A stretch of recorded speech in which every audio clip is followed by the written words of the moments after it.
এই সরকার মুসলমানদের টাইট দিতে গিয়ে টোটাল সমাজটাকেই টাইট দিয়ে ফেলছে, যার কারণে আজকে দেখবেন যতটা বেশি আন্দোলন মুসলমানরা না নামছে, আমার হিন্দু ভাইরা বেশি নামছে।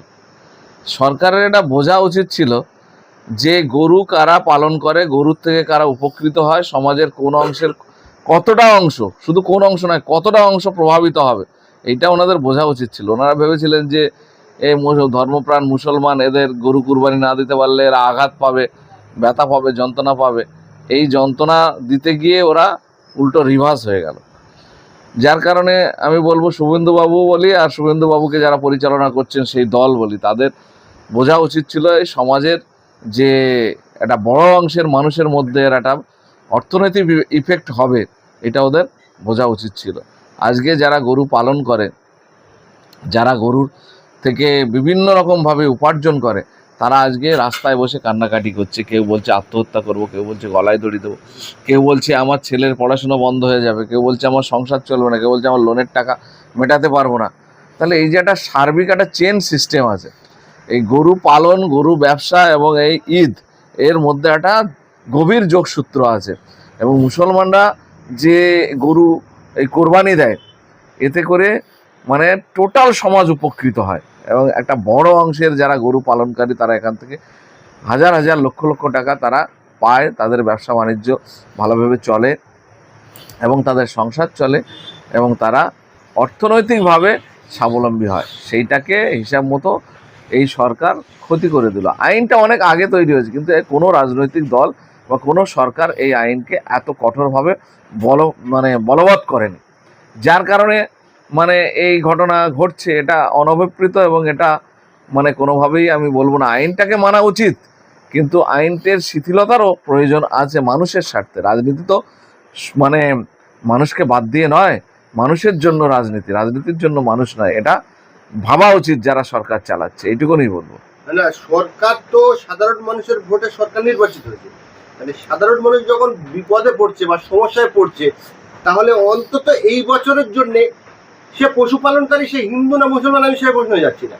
তাহলে এই সাধারণ মানুষের যাতে সুবিধা হয়, যারা পশুপালনকারীরা বেঁচে যায়, এই অর্থে এই বছরটা অন্তত শিথিল করা উচিত ছিল না। আমি এই বছরের পক্ষপাতী নাই, এর একটা সার্বিক সমাধান আমরা মনে করছি যে এর একটা যে কোনো একটা সার্বিক সমাধান প্রয়োজন আছে। দেখেন, এখানকার যারা হিন্দু ভাইয়েরা যারা আছে, তারা যেমন এটা প্রতিপালন করে উপার্জন করছে, মুসলমানরাও অনেকে প্রতিপালন করে উপার্জন করছে।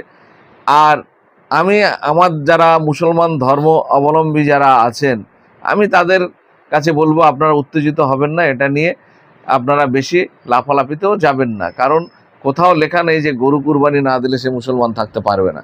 কোরবানি অন্য কিছু করতে পারবেন, অসুবিধা কি আছে? বা কোরবানি আপনি কোরবানি করলেনই না, গরু খেলেনই না, কি আছে? দেশের আইনকে সম্মান জানান এবং দেশের আইনের মর্যাদা দিয়ে আপনারা সেটাকে নিজেরা পালন করার চেষ্টা করুন। সরকারের বিরুদ্ধে যাওয়ার চেষ্টা করবেন না, এটা আমাদের কথা।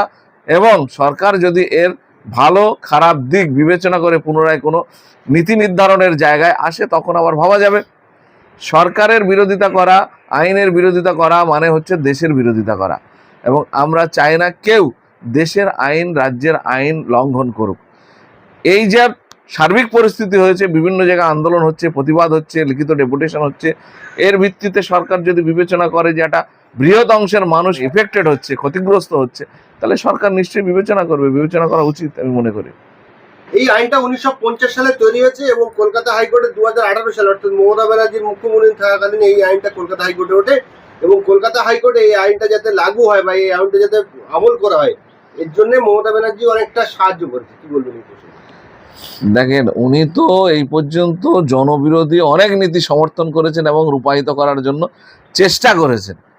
আমি একটা কথা বলতে চাই, এই যে এতদিন ধরে যত সংখ্যালঘু সম্প্রদায়ের এমএলএ, মন্ত্রী, এমপি যারা ছিল, তারা কোনোদিন এই বিষয়টা নিয়ে মাথা ঘামায়নি কেন?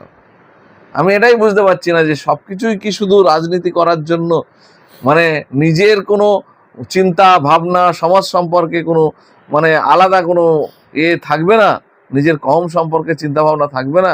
আমি একটা সমাজের প্রতিনিধি, সেই সমাজের মানুষের কোনো ক্ষতির কারক বা কোনো রকম অসুবিধাকর কোনো জিনিস তৈরি হয়ে আছে সেটা নিয়ে তোলা কথা বলা, এইসব আজ পর্যন্ত কাউকে দেখলাম না। শুধু পার্টির গোলামি করার জন্য এরা রাজনীতি করে এবং নিজের আখের নিজের স্বার্থসিদ্ধির জন্য এখন আমরা দেখতে পাচ্ছি রাজনীতি করছে। এবং এখানে শুধু মমতা ব্যানার্জির দোষ দিয়ে আমি করবোটা কি? মমতা ব্যানার্জি তো বিজেপির এজেন্ডাকে বাস্তবায়িত করার জন্য আজকে তার ফল তাকে ভুগতে হচ্ছে। এবং এই পশ্চিমবঙ্গে বিজেপিকে তিনি খুব লালন পালন করে বড় করে এখানে ক্ষমতা হাতে তুলে দিয়েছেন একদম পরিষ্কারভাবে, সেটাই বলতে পারি। এবং ফল তার নির্বাচন তার অন্যতম উদাহরণ। এখন ওখানকার যে প্রার্থী ছিল তাকে দিয়ে অলরেডি স্যারেন্ডার করিয়ে নিয়েছে যে আমরা এই নির্বাচনে প্রতিদ্বন্দ্বিতা করছি না। তাহলে এটা থেকে কি প্রমাণিত হয়? এতে কি প্রমাণিত? একটা প্রার্থী ভোটে দাঁড়িয়ে এতদিন যিনি মানে দলটাকে সরকারের থেকে পরিচালনা করেছে, তারা আজকে একটা নির্বাচনে প্রতিদ্বন্দ্বিতা করতে চাইছে না।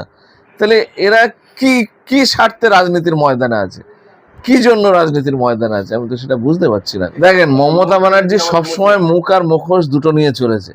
যাদের ক্ষতি হয় তাদের কাছে গিয়ে বলে আমি তোমাদের দেখছি, আর প্রকৃতপক্ষে যখন সরকারিভাবে কোনো আইন বা কোনো রকম মানে নিয়ম নীতি চালু করার ব্যাপার তখন তার বিরুদ্ধে করে। আমরা দেখেছি সেন্ট্রাল গভর্নমেন্টের যতগুলো আইন, জনবিরোধী আইন রূপায়িত করার সরকার চেষ্টা করেছে, সেটার বিরুদ্ধে সাধারণ মানুষ যখন রাস্তায় নেমে প্রতিবাদ আন্দোলন সংগঠিত করতে চেয়েছে, সেখানে কিন্তু মমতা ব্যানার্জির সরকার তারা তাকে বাধা দিয়ে সাধারণ মানুষকে দমন পীড়ন কেস দিয়ে সেই আন্দোলনকে দমন করেছে, বন্ধ করেছে। আর বন্ধ হওয়ার পরে সেই আইনটাকে উনি ঠান্ডা মাথায় এখানে নিয়োগ করা বা প্রয়োগ করার ক্ষেত্রে সহযোগিতা করেছেন। এই কাজ তো আমরা কন্টিনিউয়াসলি দেখে আসছি। সুতরাং এটা ওনার কাছে খুবই একটা মানে সাধারণ ব্যাপার আমার মনে হয়।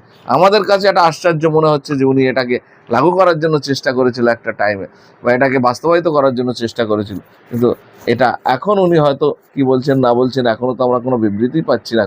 ওনার 80টা এমএলএ থাকা সত্ত্বেও এই সরকার যেমন বিনা নোটিশে ঘর ভেঙে দিচ্ছে, এই সরকার এরকম একটা আইন করে দিল 14 বছরের কোনো গরু বেঁচে থাকে না খুব বেশি, যা বেঁচে থাকে তার হাড় মাংস মোটামুটি জড়িয়ে যায়, সেই গরু কোনোদিন কুরবানি করার যোগ্য নয়। তাহলে এই আইনটা প্রকৃতপক্ষে বাস্তবায়িত হওয়ার কোনো মানে বাস্তবতা নেই। তাহলে সেই আইনটাকে ওরা রেখে এতদিন ধরে তাকে বাস্তবায়ন করার চেষ্টা করেছে। এটা আমি মনে করি মানে কোনো শুভবুদ্ধি সম্পন্ন মানুষ বা দলের কাজ হতে পারে না।